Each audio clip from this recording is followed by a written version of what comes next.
Kathy Vick, deeply awake. Whoa. That's not smoke. That's me. I read Dolores Cannon. I was reading Dolores Cannon, and it was in Volume 1 of Convoluted Universe. They're talking about energy. And it's the SC, and the SC, subconscious, is what Dolores Cannon calls it. In Channel, my guys call it the Oversoul mind. But they're saying, imagine energy is like light, except it's like smoke. It's more like smoke. Imagine it. I read that, and wow. That makes sense then. The wisps finally make sense. But anyway, that was quite the show, and that... Whee! So, I'm coming to you because it's Thanksgiving, partly. I'm a big fan of free food. I love turkey. Oh, there's nothing like a turkey dinner. It's poetry. If it, done traditionally and, the way I'm used to it. In other words, the way Mom used to cook it. And I'm not a big fan of group agreements making everybody crazy, though.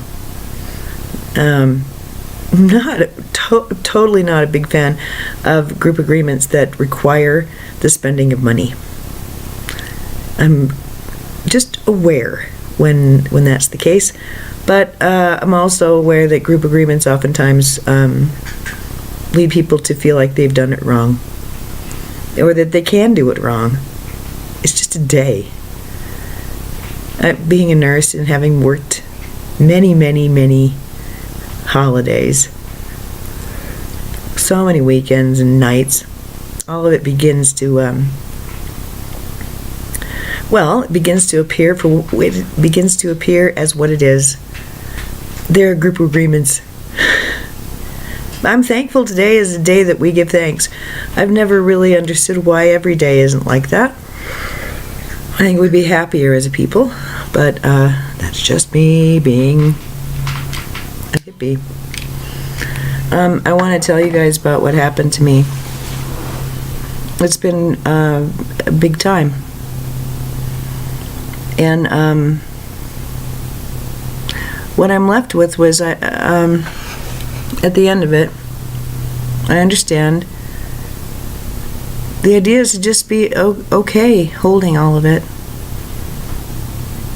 And it was coming, yesterday and the last couple of days. Last night too, I was talking to a friend, and I said it's taken this long to just be comfortable with it, because it was a lot to be comfortable with. It just is. We had been listening to a Cryon recording. She'd not heard of one before.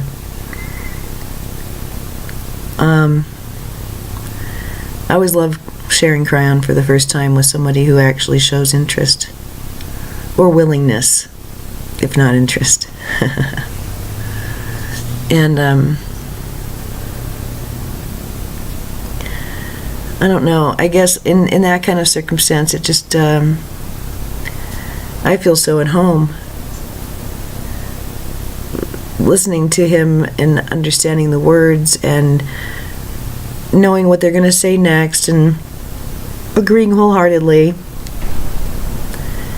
And it's in those moments, there have been a lot of those moments lately, I realize I'm not like everybody else. Meaning, what does that mean? I'm not like everybody else. When in the same breath I say, I know I'm not the only one. Because I'm not like a lot of people I meet. We have different interests. And we have different values and different things that we are able to do and not do. Because and I've become really aware of the things that I'm not going to say I can't do. I don't want to.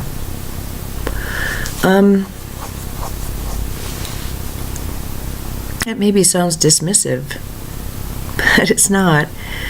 I see it as just setting the parameters. What's the difference between that and being judgmental? Judgmental is when you look at something and say, yeah, that's not right for me. Having discernment, or even being a bit dismissive, is seeing something and saying, yeah, that's not right for me. It's beautiful, or I feel neutral, or what were we talking about? But there's no spitting. There's no shaming or, punching in the throat.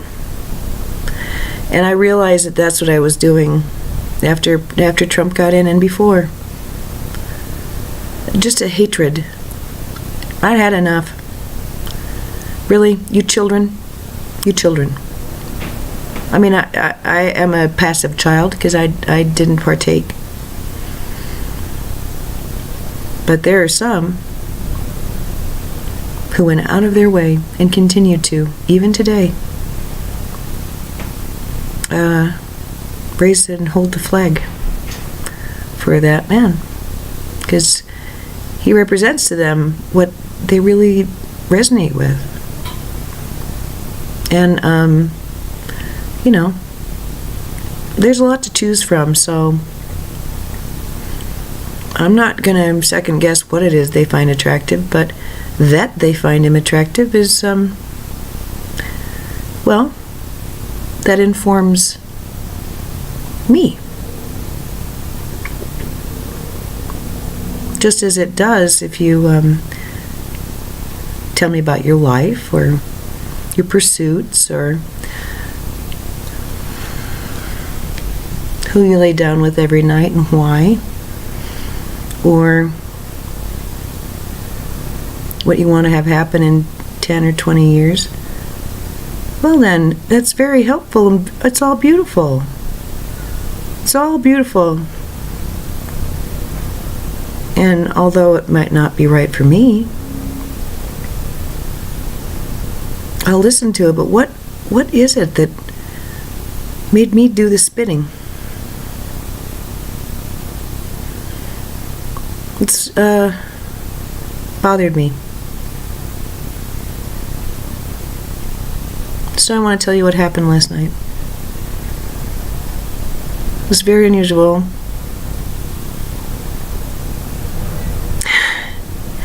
The culmination. And although I really would like them to speak on it, it is very important for me to say these words. Something that I realized last night as I was driving home. I feel at times exhilarated and at times appalled that I find myself in front of a camera talking like this, and that my thoughts are so readily available to anyone in the world. It comes and goes. Why would I do it? What's the value? Because sometimes all I can see as I look back is just arguing with myself, with myself. Well, it's funny because the crayon recording that I chose to play for my friend talked about this book that Crayon channeled called The Journey Home. And I never really understood that book until I heard that recording last night. I didn't realize that that thing that had been chasing Michael Thomas through the book, that thing that had tried to take his life and scare the shit out of him, the thing that was hunting him, and actually took the form, I think, as I recall, of a parent, just to freak him out and mess with his head.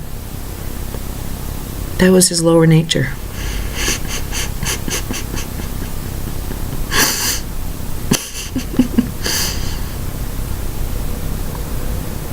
The thing he donned armor to do battle with. The thing that he knew could and would kill him if he didn't wear armor and prepare and behave, think, hold himself as a true warrior, a true light bearer. So yeah, it has value. Yes. The other reason it has value is because I'm a straight up ascensionist. I don't know much about human relationships, human love. I don't know much about financial success. I don't even know much about saving for a rainy day. But I know God, and I know ascension. And I know where I'm going.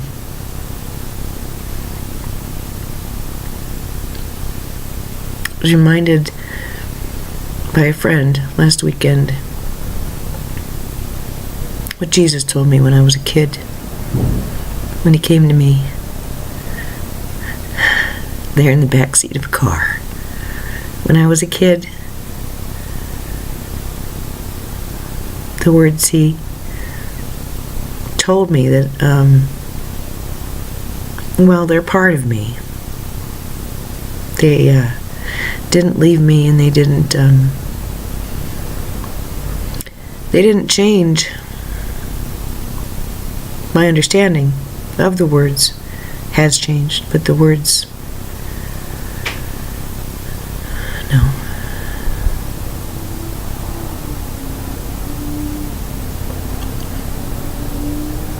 You're going to be like me. You're not me. You're going to be like me. You are the Alpha and the Omega. There was a lot of other stuff that was communicated, but those were the words. All I knew that to mean as a child was, good. He loves the way I want to love. He understands at a depth that I love. I was so in love with Jesus. Always have been. Always will be. So that's what the idea is behind ascension. And so, yes, when I see that I am unloving, unkind, uninviting, it tears me up because it's not the prime directive. It just isn't. The prime directive is to bring in, not push away. But that's been part of the training here, is learning about that. And that's what was really weird in 12. Waking up and realizing how afraid people are to be loved. They're suspicious of it. They either sexualize it or more often than not, they just reject it. Just out of hand. You can't even see it, some of them. But most people respond to it. So that was the idea, to come and ascend. And sure, I had this guy in a book come and tell me these words, but what the hell does that mean? I mean, really. It's about application. And I'm not saying I'm going to be like Jesus. That's not the idea. I mean, I'm obviously, isn't it plain that our understanding and the projections are a little weird when it comes to Jesus? I mean, take a look at it. There's so much that's been redacted.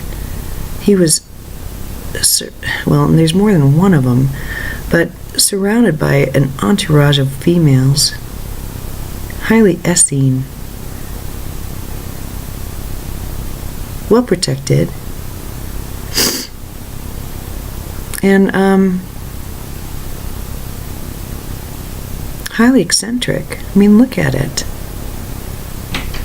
Look at what he did. Look what he was saying.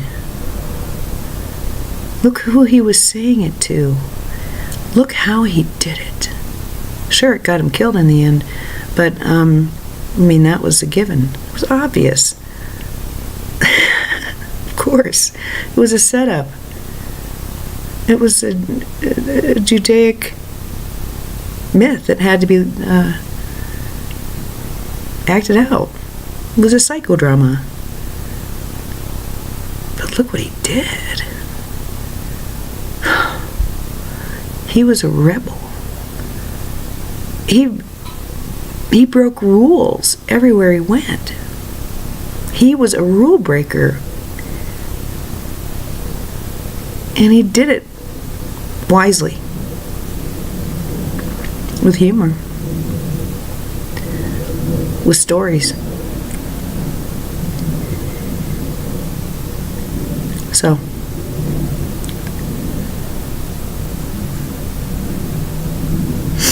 putting it all together, yeah, it's going to take some time. Sure. And it's going to take being honest about who and what I am and teasing out what it is that's me and what it is that isn't. Figuring out my energetic signature. So last night,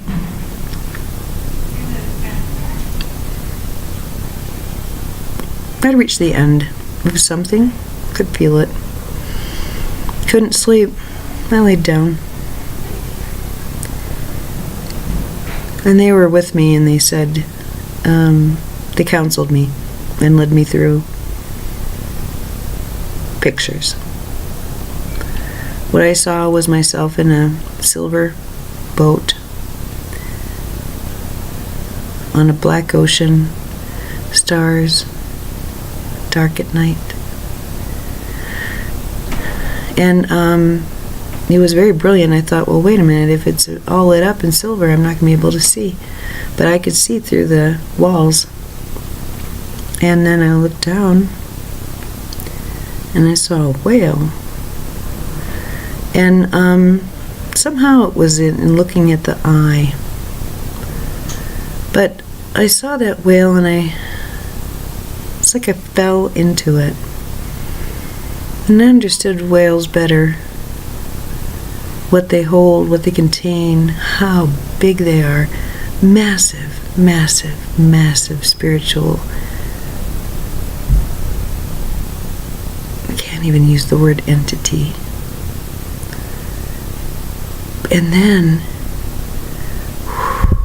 I moved out of the whale and I looked down at it, and it was fish and gray slimy skin, and it didn't seem to be magic. It's sure big, but and I felt really, I had all the thoughts I have when I'm at work or thinking about politics, and then I went into the eye again. And I could feel all of it again. It's like being in a, I don't know. But you can go anywhere. You can go anywhere. There's so much. And this whole process took about 3 hours. So then I'm in my boat again. I'm on the ocean again. It's dark. This all started with, I wasn't laying on an ocean in my boat. I was in my bed, and I just saw light, like a little gondola with me in the middle. And I thought, well, I don't really want to go anywhere, and I don't really want the apartment to go anywhere. And then the apartment just disappeared, and I was on the ocean. So then I'm bobbing, and I'm on that's turned into a raft. And at a certain point, I'm holding the pole. There's a pole in the middle of the raft, and I'm curled around it. And they asked if I was enjoying myself. I said, well, yeah, I suppose. And they said, do you understand? We have something to show you. We've been explaining this is going to change, and we explained you were going to get a gift today. So I'm on this raft, and it was a silver boat. They kept working on me. What do you want? What do you want? And I could see that through a series of visions and thoughts and breaks, that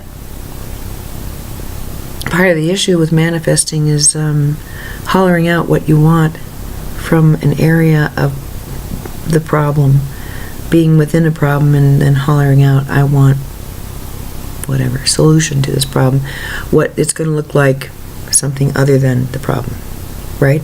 But you're still knee deep in the problem. And they showed me how there's that layer of problem,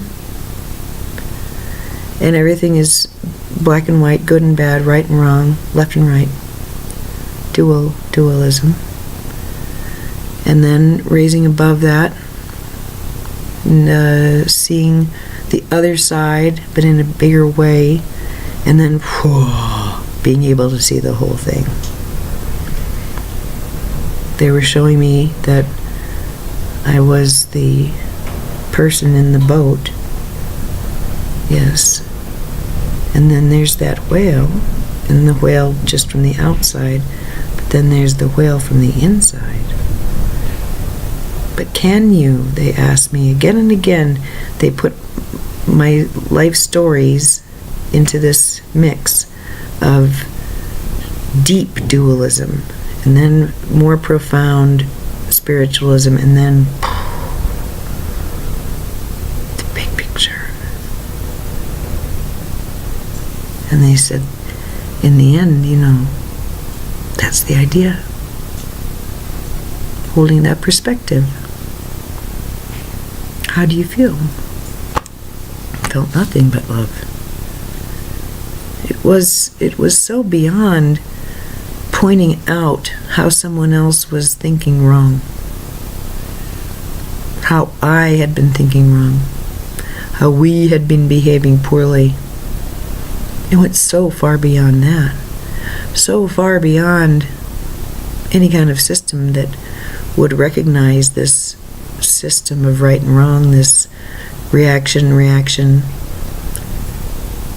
so much bigger. So I was being asked, what do you want? Well, I didn't know the answer. So it was getting to be around 2 o'clock in the morning, and I was tired.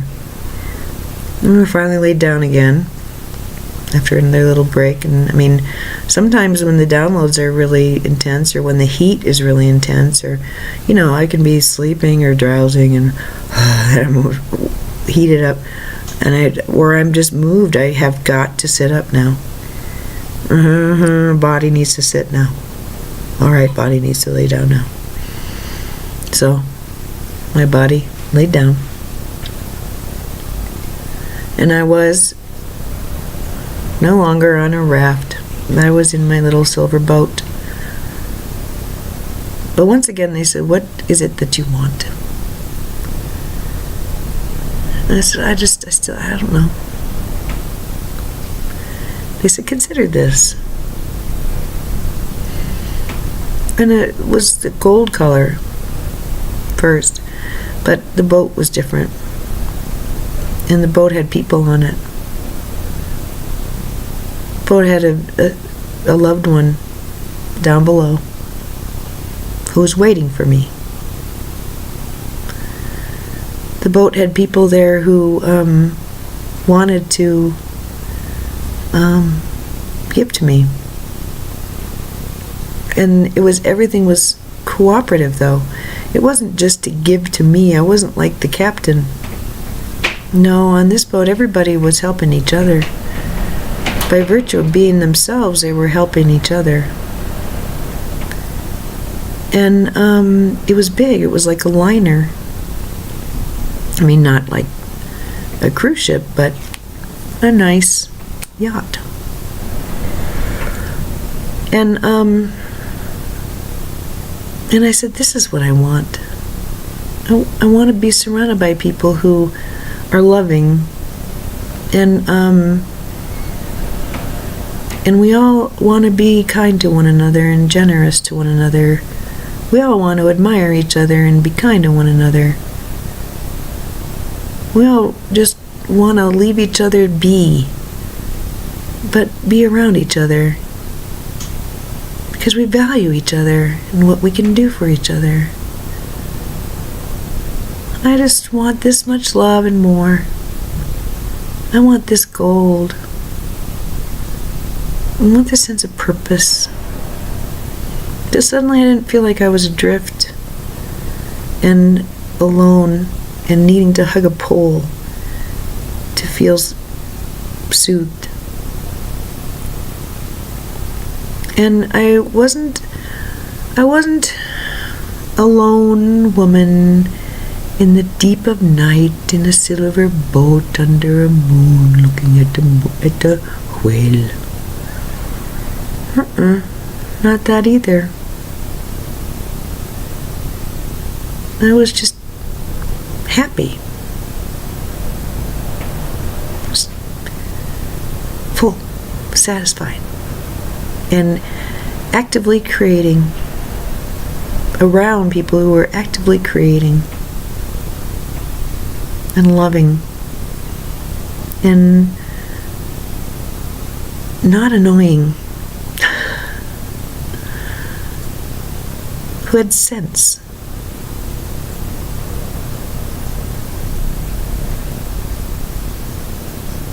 So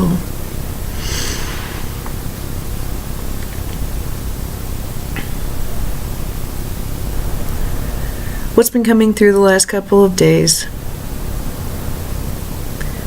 Because I've done my share of dismissing, and I've done my share of saying yes and no, and I've done my share of trying to figure out who the I am, or who I'm going to be. During all of this, might have even been this morning. No, it was late in the night. Because it comes down on me, and I felt once again this sort of, it's not a cleave, because I went through a period of feeling cleaved. It's not like that, it's different. And, well, what I'm left with is that I just don't really, I don't want to spit on anybody anymore. I'm tired of being or feeling spat at, and I'm not really sure that I am. I think that it's just me and just the judgment I've been holding, because it comes down to, well, that's not good for me, and therefore it's dangerous. It's not good for me because that's harmful. It's not good for me because that is a toxic poison. It's not good for me because that's like battery acid to my psyche. Therefore, it's bad. That's what has to change. And I knew it. I knew it. And I'm thinking that that's what part of ascension is. I mean, I have a situation that is highly conflicted, and I can use it as sort of a litmus test for thoughts like this. How much peace, how much is available holding this thought? Well, I have many thoughts about conflicted situations. And what I'm feeling at this point is that, well, I looked into somebody's eyes who simply needed love on Wednesday. Someone who had not earned it. Had done their very best to minimize it and extinguish it when it showed itself.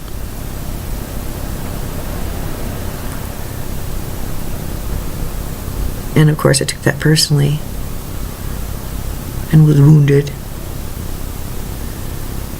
But I saw those eyes and I realized, I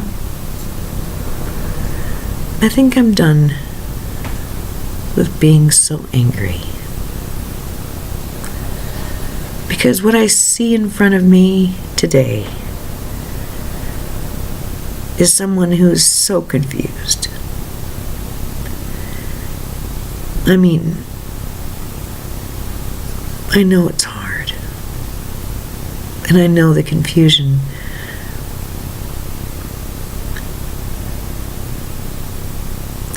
makes highly maladaptive and self-destructive behavior appear a good idea. But you know what? I know that. I know that now.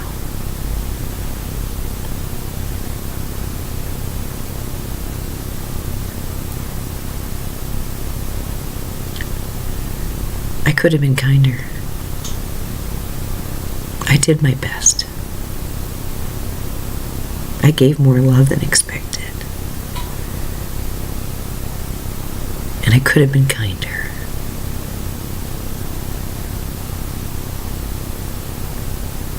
That's what the world needs. It's the only thing that's ever worked on me. Because I can be pretty mean when I'm hurt. I know how to go for a jugular when I feel I've been mortally wounded. And there's no need.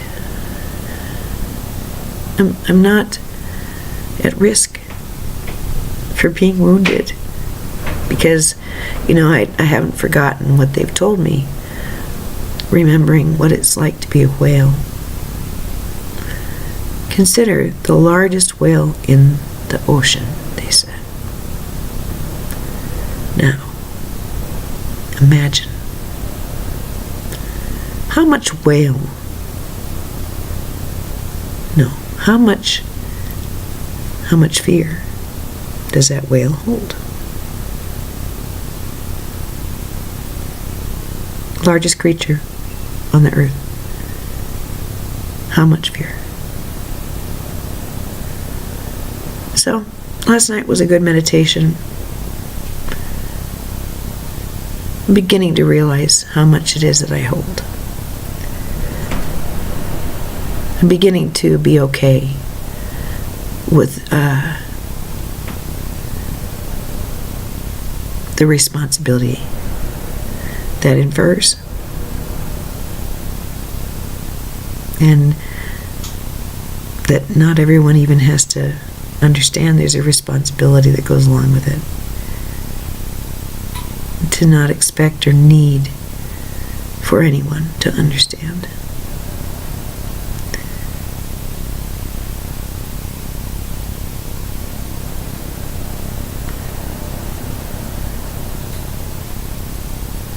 Just simply to come along for the ride and love. That's all. So, 35:53. So, it's Thanksgiving. It's windier than, I don't know, Boulder out here. So,